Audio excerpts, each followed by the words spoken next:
నీలా హరీష్. మా గుండు సంజయ్ ఇందిరమ్మ ఇల్లు అంటే ఏ ఇందిరాగాంధీ గారి మాత్రమే ఇల్లు అనుకుంటాడు. Integrated naval development in rural area and mandal municipal area in a mass అని తెలియదు వానికి.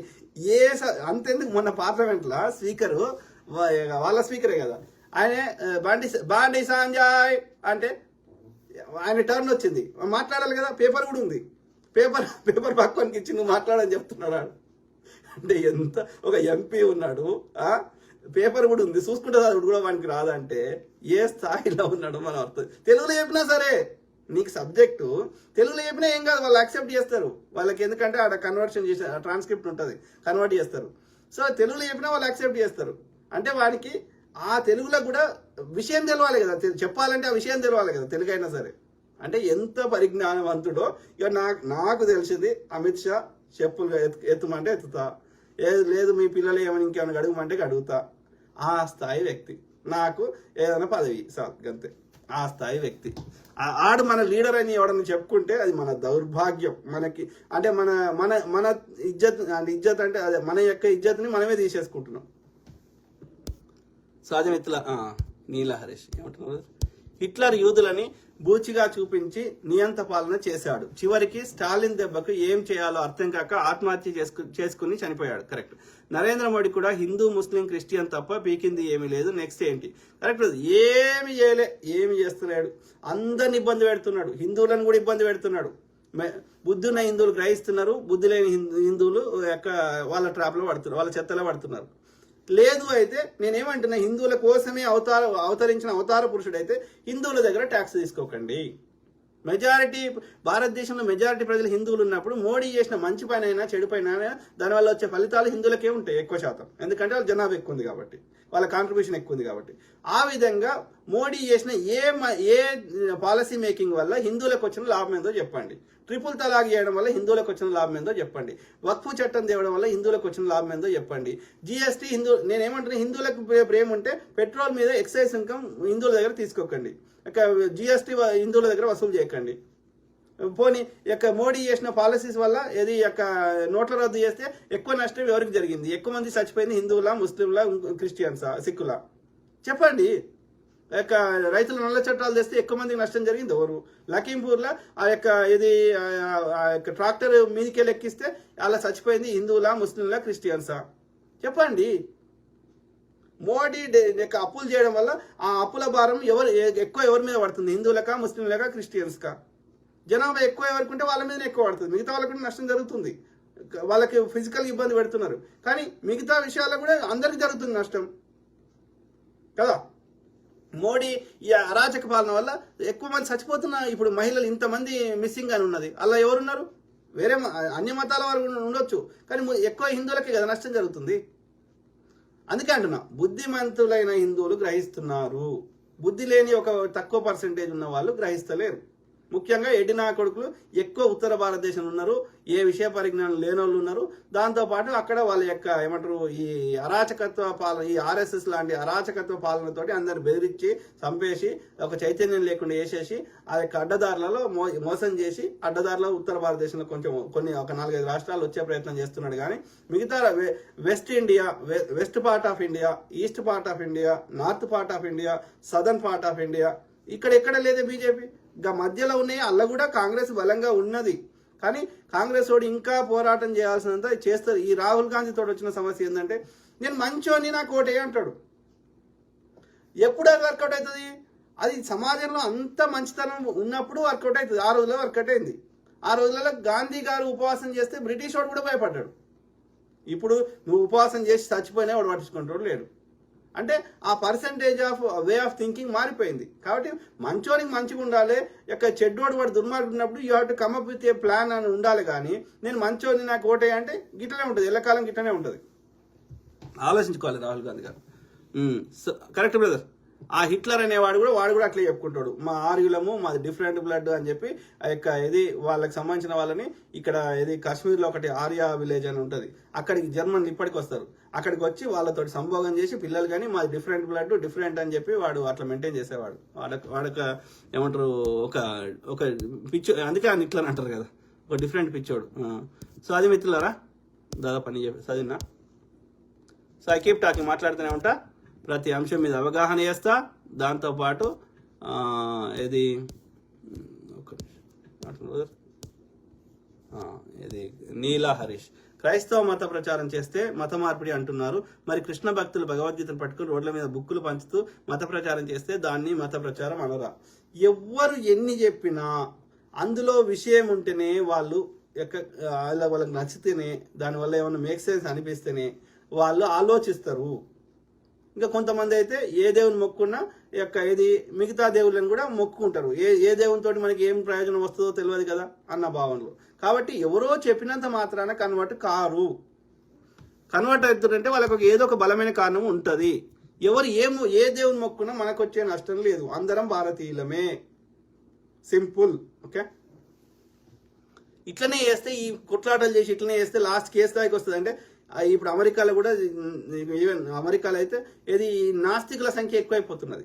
ఏ దేవుని మొక్కం వెనకట్లు ఎక్కుంటాం, ఈ తలకాయ నొప్పి ఎందుకు, ఆడొచ్చి మన్ని తిట్టి ఈడొచ్చి మన్ని తిట్టి అవసరమే లేదు. వెనకడ మా పూర్వీకులు ఎవడు ఏ పక్షి మొక్కలేదు, ఏ జంతువు మొక్కలేదు, అందరు నాస్తికులు తయారవుతారు. మేము ఇక ఏ ధర్మాన్ని పాటిస్తాము? ప్రకృతి నియమాలను పాటిస్తాం, ప్రకృతి ధర్మాన్ని పాటిస్తాం, అంతే. అబద్ధం ఆడకూడదు. That is the law of nature. So అట్లా we follow the laws of nature. నా మతం ఏది అంటే ప్రకృతి అని చెప్పాల్సి వస్తుంది. ఆ రోజుకి వస్తుంది చూడండి. లేకపోతే పొద్దుగాలేస్తే ఈ కొట్లాటలు ఏంది, ఈ పర్సిక్యూషన్స్ ఏంది? అది అక్రాస్ ద వరల్డ్. ఇక్కడ వెనకట అక్కడ కూడా జరిగినాయి కదా. ఇప్పుడు మిడిల్ ఈస్ట్ ప్రాంతాల్లో ఈ గిదే కదా మతం చుట్టే కదా తిరుగుతుందంతా. జాన్ ప్రసాద్కి అన్నయ్య గారు అడ్డబొట్టు నిలువుబొట్టు వారి గురించి కాస్త వివరించగలరు అన్నయ్య గారు? ఇంకా డీటెయిల్గా తీసుకొద్దాం బ్రదర్. ఏది అడ్డబొట్టు నిలువుబొట్టు వాళ్ళది ఆల్వార్లు అంటారు, నయనార్లు అంటారు. వీళ్ళకి చాలా అంటే డామినేషన్. మా దేవుడే గొప్పోడు, మేం చెప్పిందే నడవాలి, దే వాంట్ కంట్రోల్. ఈ విధంగా ఈ అడ్డబొట్టు నిలువుబొట్టులు చరిత్రలో చాలా కొట్టుకొచ్చారు. ఓకే, ఇంకా డీటెయిల్గా ఎప్పుడు కొట్టుకున్నారు, ఎందుకు కొట్టుకున్నారు, ఏ సందర్భాలు, ఏమేమైంది అన్ని కొంచెం రీసెర్చ్ చేసినాక చెప్పగలుగుతాను next time. Okay, minimum idea ఉంది, కానీ ఇంకా డీటెయిల్స్ కావాలి, ఇంకా దానికి పూర్తి సబ్జెక్ట్ రావాలంటే చెప్తా, మళ్ళీ ఎప్పుడైనా చెప్తా. ఎవరు? నీలా హరీష్. మౌర్య సామ్రాజ్యంలో చివరి 10వ రాజు బృహద్రథ్, కరెక్ట్ బ్రదర్. బృహద్రథ్ మౌర్య సామ్రాజ్యం ఒక బ్రాహ్మణుడు పుష్యమిత్ర శృంగుడు కుట్రపూరితంగా రాజ్యాన్ని చేజిక్కించుకున్నాడు. వాడు రాయించుకున్న కల్పిత కథనే రామాయణం. అందుకే రావణాసురుడికి 10 తలకాయలు ఉంటాయి. అదే బ్రదర్, ఇక్కడ ఏం లేదు. ఈ తలకాయల ముచ్చట, 4 చేతులు, 4 ఇవన్నీ, 4 బ్రహ్మకి 4 ఇవి, అదంతా ఏంది? అది ఎట్లా సాధ్యం మీరు చెప్పండి. జెన్యూ ఇంజనీరింగ్ చేసైనా చేద్దాం చెప్పండి మీరు. అది అంత ఈజీ అయితే. మరి మనుషులకు చేయకపోయినా వేరే జంతువుల మీదనే ఎక్స్పెరిమెంట్ చేద్దాం. అది అట్లా చేయొచ్చా? ఎట్లా పడితే అట్లా, అంత ఈజీయా? ఆ రోజులలో అట్లా జెన్యూ ఇంజనీరింగ్ చేసి 4 తలలు సృష్టించారా? ఎక్కడన్నా మనకు చారిత్రక ఆధారం ఉందా? ఎక్కడ లేదు. అక్రాస్ ద వరల్డ్ ఎక్కడ లేదు. సో అంటే అర్థమైంది, మనిషి అప్పుడైనా ఇప్పుడైనా గవే 2 కాళ్ళు ఉన్నాయి, గవే 2 చేతులు ఉన్నాయి, గవే మిగతా భాగాలు ఉన్నాయి, ఒకటే తలకాయ ఉన్నది. అంటే అది ఒక సింబాలిక్ రిప్రజెంటేషన్. ఆ వ్యక్తి 4 రకాల పనులు చేసే సామర్థ్యుడు, 4 పనులలో వాడు నిష్ణాతుడు ఉన్నప్పుడు ఒక విగ్రహంలో అన్ని ఎట్లా చూపెట్టాలి అంటే 4 చేతులు పెట్టాలి, 4 సబ్జెక్టుల మీద వాడి నాలెడ్జ్ ఉంటే 4 తలకాయలు పెట్టాలి. ఇట్స్ ఏ సింబాలిక్ రిప్రజెంటేషన్, అంతేగాని అట్లా సాధ్యమే కాదు. అట్లా కాకుండా ఏది పడుతుంది, ఎవడు పడితే ఏదో ఒకటి చెప్తా అంటే సాధ్యం కాదు. అర్థమైందా? అది నిజం అనుకుంటే, ఇక అది నిజం కాకపోతే మన చర్చనే వేస్ట్. అది కల్పితంగా అవన్నీ ఫిక్షనల్ అయితే మనం చర్చనే అనవసరం. ఈ ఫిక్షన్లో నువ్వు ఏమన్నా రాసుకోవచ్చు. కల్పితం అన్నప్పుడు ఇప్పుడు సినిమా తీస్తాడు, వాడు ఏమన్నా రాసుకుంటాడు కదా, అది నిజం కాదు కదా, స్టోరీ కదా. సో ఇక అది కల్పితం అయితే, రామాయణమో మహాభారతము ఇంకోటో కల్పితం స్టోరీ అయితే, అది కవి వాడికి దోషింది రాసుకుంటాడు. 4 కాదు 1000 తలకాయలు పెడతాడు. ఒకవేళ అది నిజమని నమ్మితే, ఎందుకంటే మనకు చారిత్రక ఆధారాలు మనకు లేవు కాబట్టి, అది భూగర్భంలో కలిసిపోయినాయో మనకు తెలియదు కాబట్టి, అది నిజమని నమ్మితే అనుకుంటే అది ఒక సింబాలిక్ రిప్రజెంటేషన్ మాత్రమే. ఇప్పుడు విష్ణుమూర్తి శివుడు కంటే పిల్లలు పుట్టినరు, అది సాధ్యమా? మగవాడు కలిస్తే కానీ ఆడామ కలిస్తే పిల్లలు పుడతారా? అట్లా సాధ్యమా? సాధ్యం కాదు. కానప్పుడు మరి వీడు ఎట్లా చెప్పిండు? అది నిజమని నమ్మితే నేను విశ్లేషించింది, నేను అర్థం చేసుకునే కాడికి ఏంటంటే ఆడామె వేషం వేసిండు విష్ణుమూర్తి అనేది కాదు. ఆమె నిజంగా వేరే ఆడామె, విష్ణుమూర్తి కాదు. అర్థమైందా? సో వేరే ఆమెతోటి ఆమె అందానికి మోహపడి ఆయన సంభోగం చేసిండని అర్థం అక్కడ. ఆ విధంగా ఆ విష్ణుమూర్తి అంశ అని చెప్పుకోవచ్చు. అంటే నేను విష్ణుమూర్తి చెప్పినట్టు ఇంటా కాబట్టి విష్ణుమూర్తి నన్ను పంపించాడు ఈ అందమైన స్త్రీని అని అర్థం. కానీ మొగోడు చేసుకుంటే పిల్లలు ఎట్లా పుడతారు? సాధ్యంగా. ఒకవేళ అది నిజం అని నమ్మితే, ఇక నిజం అని నమ్మకపోతే అది ఇక స్టోరీ అయితే ఏమన్నా రాసుకో. మొగోడు కాదు, ఆ 1000 ఒక్క మొగోడికి 100 మొగోళ్ళతో కూడా పిల్లలు పుడతారని రాసుకోవచ్చు పుస్తకం. ఎందుకంటే అది నా ఇష్టం, నా కథ. సో అది నీల హరీష్ రాజపూడ మిత్రమా, కరుణాకర్ సుగ్నగాడికి మీరు మాట్లాడే టాపిక్ లోకి మీద వాడికి సమాధానం లేదా అసహనం తట్టుకోలేక మిమ్మల్ని బూతులు తిట్టాడు. అక్కడే రెడ్ హ్యాండెడ్ గా వాడు ఓడిపోయాడు. Correct brother.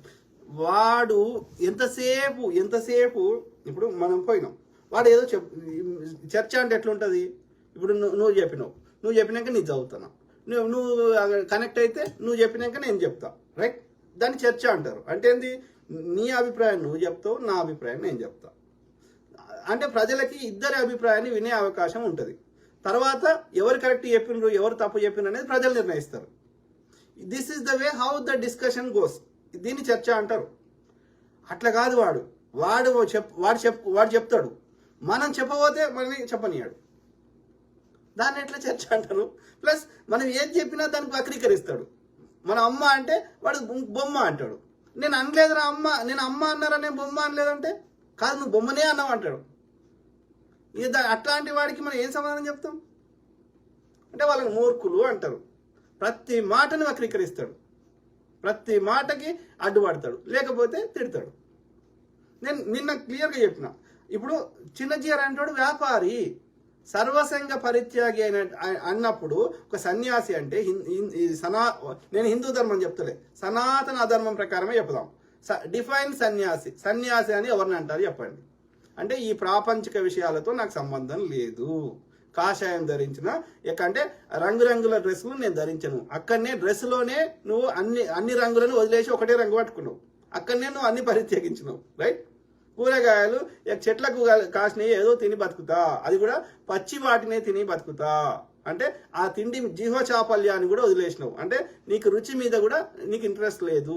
అంటే ఈ ప్రాపంచిక విషయాలతో సంబంధం లేకుండా ఒక ధర్మ ప్రచారం చేసుకుంటూ ప్రశాంతంగా మానసికంగా బతుకుదామని నువ్వు ఒక ఈ ప్రపంచ సృష్టిని అర్థం చేసుకుని అందులో ఉన్న జ్ఞానాన్ని నలుగురికి పంచుకుంటూ శేష జీవితం గడుపుదామని సన్యాసం తీసుకుంటున్నామని అర్థం. అంతే కదా దాని అర్థం?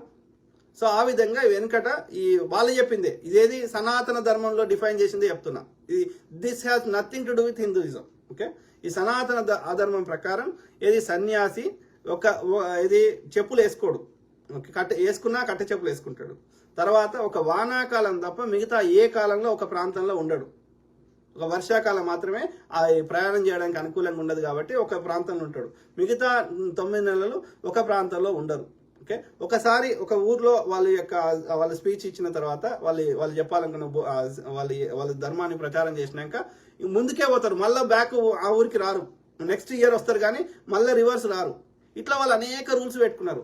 ప్లస్ ఏది విదేశాలకు సముద్రయానం చేయకూడదు. ఇట్లా అనేక చెత్త రూల్స్ పెట్టుకున్నారు. ఓకే, సో వాళ్ళు అవి నిజమైతే మరి అవి పాటించాలి కదా.